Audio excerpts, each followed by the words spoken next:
Imagine being a space explorer, venturing into the depths of the early solar system. It's a journey that takes us back billions of years to a time when our cosmic neighborhood was just beginning to take shape. As we navigate through the vastness of space, we encounter a swirling cloud of gas and dust known as the protoplanetary disk. Within this disk, tiny particles collide and stick together, forming the building blocks of planets. It's like witnessing the birth of our own celestial home. But it doesn't stop there. We come across massive asteroids, remnants of the early solar system's chaotic past. These ancient rocks hold secrets, clues about the formation of our planets and the origins of life itself.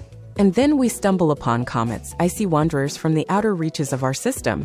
These cosmic snowballs carry frozen water and organic molecules, potentially delivering the ingredients for life to young planets like Earth. As we continue our exploration, we witness the birth of the Sun, a fiery ball of gas that illuminates our solar system. Its energy fuels the growth and evolution of our planets, shaping the conditions necessary for life to thrive. The early solar system is a captivating place full of wonder and mystery.